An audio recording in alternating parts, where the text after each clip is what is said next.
भूल और मनुष्य, इन दोनों का संबंध कुछ वैसा है जैसा पंख और चिड़िया का, जैसा धारा और नदिया का।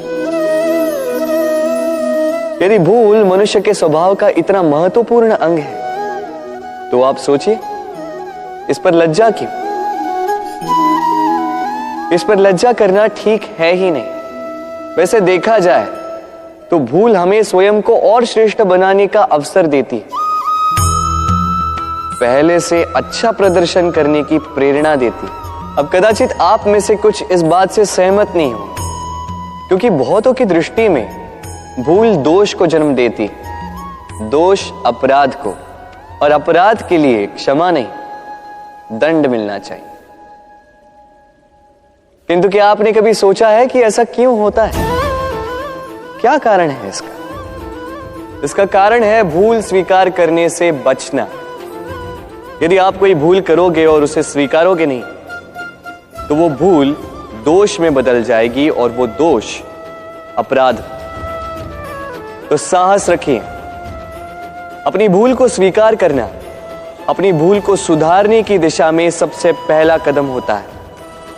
और स्मरण रखिएगा, यदि कुछ अपराध है तो वो है समय पे अपनी भूल ना स्वीकार। राधे राधे।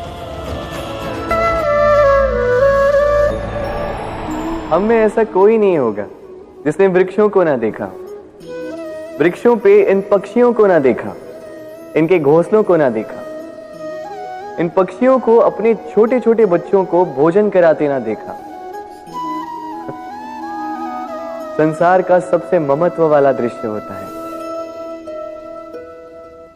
चिड़िया दूर से अपने चोंच में दाना भरकर लाती, स्वयं भोजन करने में असक्षम संतान की चोंच में डालती, स्वयं भूखी रहकर निस्वार्थ निश्चलता से। और जब संतान के पंख निकल आते हैं वो उसे उड़ना सिखाती और उसके पश्चात उसे स्वतंत्र कर देती है अपना जीवन जीने के लिए, इस आकाश में उड़ान भरने के लिए।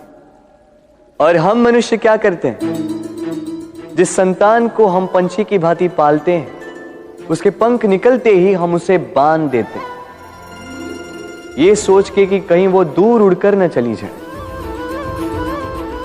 ऐसा नहीं कि इस स्थिति में माता पिता को संतान से प्रेम नहीं है, अवश्य, किंतु इसमें प्रेम पर मोह भारी पड़ जाता है, जो स्वयं अपने और संतान के भविष्य के बीच में बाधा बन जाता है। हम ये भूल जाते हैं कि हम केवल जन्मदाता हैं, भाग्य विधाता नहीं। तो जब प्रेम में मोह आ जाए तो वो प्रेम नहीं, स्वार्थ बन जाता है। इसलिए प्रेम को पास रखिए और मोह को दूर, क्योंकि जिससे प्रेम करते हैं उसका विकास नहीं रोका करते। राधे राधे।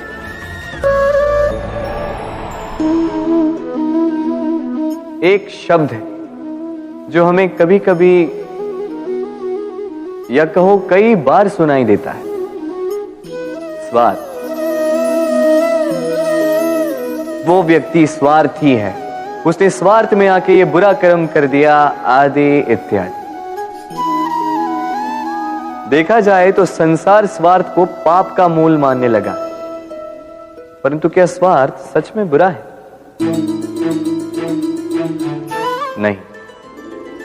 स्वार्थ ये शब्द बना है स्व से, अर्थात स्वयं से, यानी कि जिस कार्य में केवल स्वयं का अर्थ हो, केवल स्वयं का लाभ चाप हो, वो स्वार्थ। अब प्रश्न ये उठता है कि आपका स्व क्या है? यदि आपके स्व में केवल आप हैं तो आप अवश्य स्वार्थी हैं। यदि आपके स्व में परिवार सम्मिलित है तो आप परिवार्थी हैं। यदि आपके स्व में अन्य लोग सम्मिलित हैं तो आप परोपकारती हैं। और यदि आपके स्व में ये संसार सम्मिलित है तो आप परमार्थी हैं। तो अपने स्वार्थ से दूर ना जाएं, उसका विस्तार करें। अपने अस्तित्व का विस्तार करोगे तो ये स्वार्थ स्वयं ही परमार्थ में बदल जाएगा। राधे राधे।